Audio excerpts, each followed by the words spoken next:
In this summary, you will find the most important ideas contained in Kahneman's bestseller, Thinking, Fast and Slow. Do you want to know why the psychologist received the Nobel Prize in Economic Sciences? Then continue listening. Before we start, we would just like to make something clear. The word heuristics is very important and should be clarified before we begin with our summary. Although it looks a bit daunting, it's actually pretty simple. Heuristics are rules and mental shortcuts people use to process information more efficiently. They are like a set of presumptions that usually lead to good predictions. The most important idea that you will be able to draw from this book is the fact that the human intellect has two modes of functioning. The first is fast and intuitive, but sometimes irrational and hasty. On the other hand, the second mode is rational, slow, calculative, and prudent. The point of this book is not to downgrade one mode and praise the other. Rather, the goal is to point out the good as well as bad sides of each mode of functioning. Let's start with the rational side. One may be too quick to make conclusions and say that the rational side is always superior to the intuitive side. However, this is not always the case. The exact and detailed differences are better explained later in the text, but for now, it can be mentioned that the intuitive side saves our energy in everyday routine situations when there isn't much need to employ the slow and calculative mode of functioning. Of course, sometimes we need to just sit down and think carefully about a problem. These are situations in which we employ our rational thinking. Finally, the rational, slow half and the intuitive, fast one aren't necessarily rivals. They often work together. For example, raw data can be gathered and organized by the fast, intuitive system, after which the more careful, slower side takes over. Heuristics and biases will be the main focus of this summary. Heuristics are groups of rules that, in most situations, lead us to satisfying and good results. They are not, however, always relevant, and sometimes we may make very silly mistakes by relying on heuristics. The fast system relies heavily on heuristics and biases, and, because this system is unable to experience doubt, it presumes that these hypotheses are always and inevitably true. Unfortunately, heuristics and biases sometimes backfire, and this is the moment when the slow system should take over. This book will help you to recognize these situations when usual presumptions are no longer working and when slower, deeper processing is needed. Fast and slow thinking. Anchoring is a type of heuristic that we employ when we have a certain referent point. For example, when someone asks you, "Did Nelson Mandela spend more or less than 30 years in prison?" you may say, "I don't know," and give some random answer. But, most interestingly, if someone asks you immediately after to give an estimation of the number of years Nelson Mandela spent in prison, you will most likely write a number around 30 because the first question made you biased in that direction. Now, everything works well when anchors aren't set randomly. In the Nelson Mandela example, the anchor wasn't set randomly because Mandela did spend about 30 years in jail. That way, the anchor helps you to give the best estimation possible. Let's see another situation when this anchoring heuristic may be used against you. Some people like to go around pawn shops and try to sell some stuff they deem valuable. Steve, for example, did this often and sometimes brought home significant amounts of money. However, this time, he stumbled upon a very greedy pawn shop owner, a genius in haggling.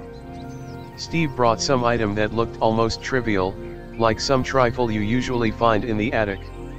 It was a little figurine of a soldier. It looked interesting and Steve wanted to see if he could get a few dollars for it. So, he brought it in the pawn shop and started arranging the price. Out of the blue, the owner asked him, "What do you think? Does this little figurine cost more or less than $25?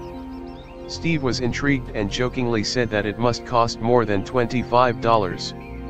The owner didn't respond to his reply and just asked him how much he was requesting for the little toy. Steve was a little taken aback, but he just mumbled something like $30. The owner gave it to him without trying to lower it a bit or anything.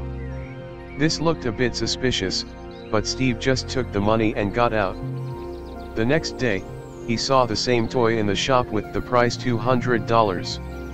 It became obvious to him that the owner tricked him into believing that the real price of the toy was around $25, and this deceitful anchor ultimately fooled Steve. Availability works by the rule. If you can think of it, it must be important. Like any other heuristic on which the FAST system relies, most of the time the heuristic of availability is very useful.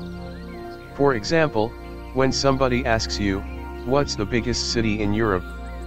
you may instantly say London, not because you know for sure that it is the biggest city in Europe, but just because it first came to your mind.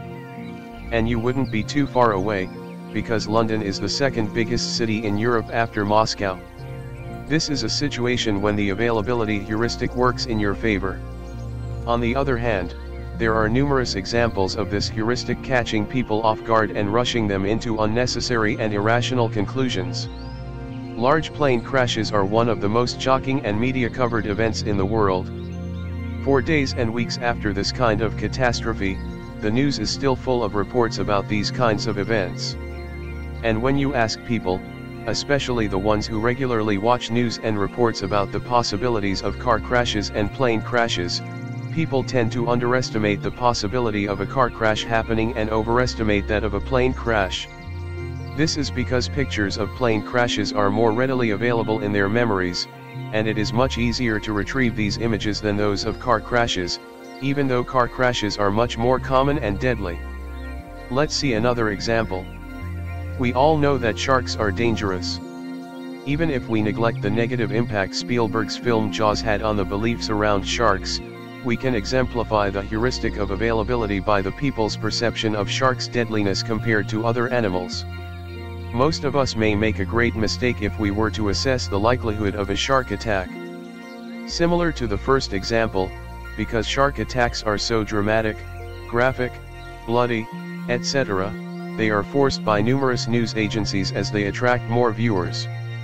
Because of this, the memory of a shark attack is ready and steady in our brain, ultimately making us greatly overestimate the possibility of a shark attacking us, when actually, we are more likely to die from falling plane parts. The sunk cost fallacy is, simply put, a situation when people continue to invest in a failed asset, even though it is obvious that even the first investment was irrational and that every subsequent one is sheer lunacy.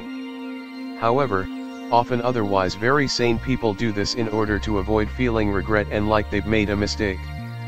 This is, of course, a way to salvage a little bit of pride and to keep their ego intact. There is something called the Concorde fallacy, after the real-life situation that happened around the then revolutionary model of airplane, Concorde, the joint project of the UK and French governments. Both governments continued investing in the project even after it became obvious that its economic sustainability was null and that no one wanted to use Concorde airplanes because they were so unsafe. However, because even the initial investments in this project were astronomical, it was almost impossible for high officials to admit their failure and abort the project altogether. Framing is one of the most interesting heuristics and biases and the one widely employed by news agencies and media magnates. One of the best examples of framing is when we slightly alter a question to anthonize and attenuate what we want. For example, people will respond very differently to these two essentially identical questions. Would you consent to a medical procedure that had a 90% chance of survival? Would you consent to a medical procedure that had a 10% chance of death? When we use the first way of asking the same question, we make the listener focus on the good side. Because of this, when we ask people if they would accept an operation that has a 90% chance of success, they are more likely to accept. On the other hand, with the second question, we emphasize the bad side, the mortality rate. This way, people become focused on negative characteristics and are thus more likely to reject the operation. In short, the way we ask questions is very important and can alter the response we're going to get. Let's take another example. Chris loved to go to parties, but he was a bit skeptical before going anywhere because he wanted to get the most of it. His friends found it a bit difficult to coax him into going with them, but eventually the solution occurred to them. They simply asked him to go to the club with them and talked about how they had so much fun the last time they went out. They chose not to talk about the bad things that happened to them. Let's take another example, probably more important for the real world than the last one. The way news is conveyed to us is crucial for the effect that it causes. For example, let's say that a rescue mission of some occupied town was undertaken. It went well, and most of the townspeople were rescued, although some were killed by terrorists. Now, we have at least two ways of spreading the event. If we want to praise the ability of the rescue team, etc., we could proclaim, "The town was saved, and the lives of more than 10,000 people were saved." On the other hand, if we want to downgrade the importance of this mission, we could say without uttering a lie, something like this: "Do we save lives by the deaths of innocent people? More than 50 civilians killed in a mission of doubtful success." Nothing was changed or misinterpreted because when there are civilian casualties, a mission is never 100% successful. It is the selection of facts and slight exaggeration that plays the most important role here. So, the next time you watch the news, hold these tips in mind. Facts can be wrapped up in very different forms, and they are purposefully handpicked and selected to convey the message news agencies wanted and planned. In doing this, news and marketing agencies evade moral and judiciary norms in a very deceitful way. On the one hand, they don't lie, they simply spread the facts purposefully selected. On the other, they achieve the exact effect they want. Optimism and loss of aversion, overconfidence, as we've already explained, is closely linked with the sunk cost fallacy. To cut a long story short, when planning an entrepreneurial endeavor or something like that, people tend to take an unrepresentative narrow set of factors into consideration and underestimate the importance of other more sinister factors. Furthermore, random events are almost always omitted in the planning phase, which only exacerbates an already bad situation. As already implied, the sunk cost fallacy and overconfidence are very close phenomena. More specifically, overconfidence can lead to the sunk cost fallacy. Let's use the Concorde example once again. One of the most important features of overconfidence is overestimating the likelihood of beneficial events and underestimating that of bad events happening. It is possible that the designers of Concorde made this kind of mistake prior to making the sunk cost fallacy mistake. For example, it is possible that Concorde designers were overwhelmed by the possibilities of their new plane. It was exceptionally fast. It could get you anywhere on Earth in a matter of hours. It was luxurious. It could achieve twice the speed of sound, etc. On the other hand, possibilities of bad events were underestimated. Safety issues and the amount of demand were both neglected, which ultimately led to utter failure. And then, instead of admitting their overconfidence, the manufacturers plunged into an even worse mistake and they continued to invest in an asset that has already failed.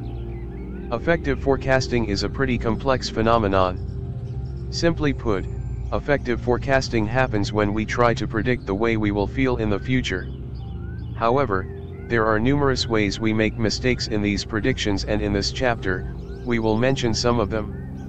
Impact bias is best seen in the planning of vacations.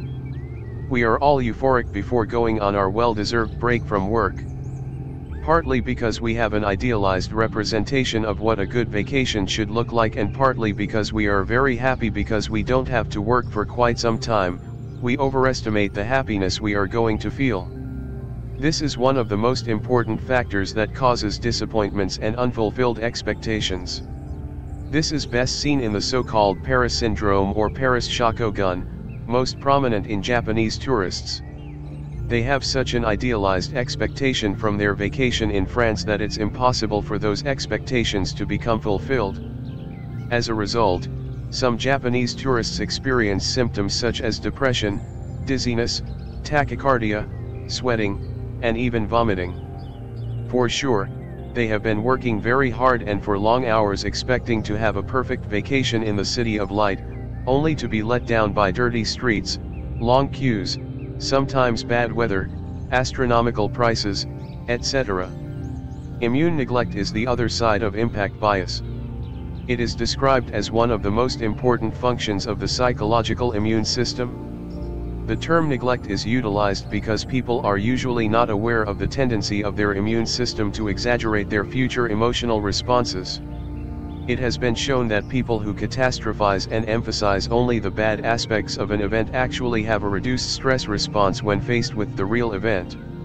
It has been shown that even thinking about the possibility of a bad event alerts the body, and physiological coping strategies begin to act. As a result of this, people are more prepared to face the real event when it happens.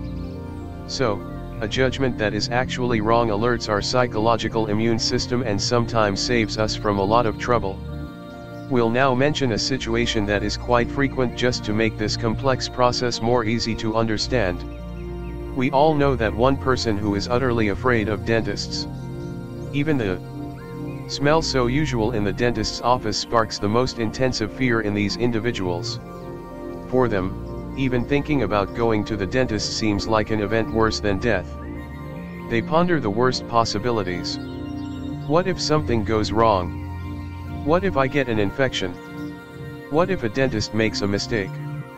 This list could go on and on. However, if these individuals actually summon the courage to go and sort their dental problem out, they may realize in the midst of their dental procedure that they were silly in their estimations and that it actually isn't that bad.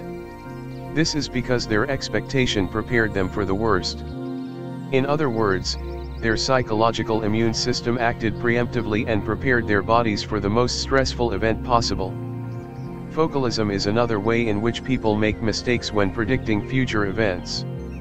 However, unlike the aforementioned immune neglect, this one isn't usually beneficial. Focalism happens when a person focuses on a specific detail of an event so much that this detail becomes the most prominent one at the expense of other aspects. This can be shown in the situation when people are deciding where to move, California or the Midwest. Most people focus on the weather difference and stick solely to this factor. Because this specific detail is the center of focus, other equally important ones are neglected, such as prices or quality of living. There you have it. The most important ideas from Kahneman's book Thinking Fast and Slow were extracted and nicely exemplified. Here are some of the most important things you could learn with this summary. 1. Thinking is not a unified process. There are at least 2 different types of thinking and they differ in a lot of aspects. 2. The slow type of thinking is highly rational and calculative. It takes all possibilities into consideration and usually isn't influenced by emotions. This is the type of thinking we employ when we try to solve a complex mathematical problem or when we contemplate our future life plans. 3. Fast thinking is very good in most situations because it acts according to presumptions that are at least partially based on real events. These biases aren't necessarily always true, but they work in most circumstances, which is why they are very useful. Fast thinking is automatic and subconscious and it is very hard to become aware of these fast processes. 4. Slow thinking and fast thinking aren't opposed to each other. They quite often act together. 5. Some marketing or news agencies may purposefully try to influence your fast thinking processes because they are hidden from your consciousness. However, you can relatively easily detect these attempts if you hold some of the tips mentioned in this text in mind. 6. Whenever you read something, especially news articles or something like that, be aware of the so-called framing. The form of the question is sometimes more important than the content.